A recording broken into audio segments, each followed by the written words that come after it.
В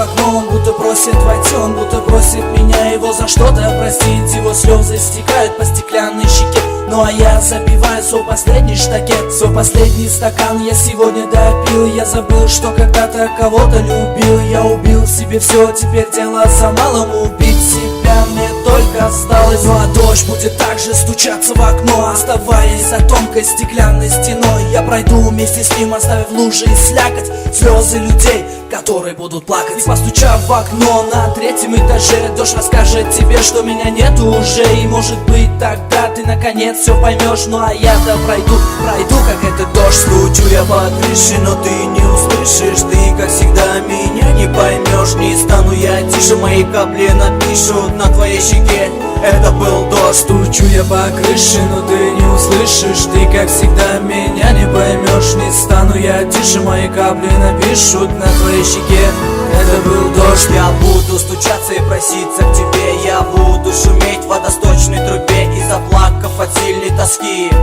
на грязной воде я оставлю круги. Я буду стекать с крыш высоких домов сотни раз, умирая за большую любовь. И каждый раз разбиваясь об мокрый асфальт. Но вряд ли кому-то будет меня жаль, ведь никто не узнает лица моего. И во влажных глазах не прочтет ничего, цвета которых ты так не любила, а теперь уже совсем все забыла. Ты не слышишь меня, когда я говорю. Даже если я несколько раз повторю, все равно не услышишь, как всегда не поймешь. Еще бы теперь я просто дождь. Стучу я по крыше, но ты не услышишь. Ты как всегда меня не поймешь. Не стану я тише, мои капли напишут на твоей щеке: это был дождь. Стучу я по крыше, но ты не услышишь. Ты как всегда меня не поймешь. Не стану я тише, мои капли напишут на твоей щеке: это был дождь.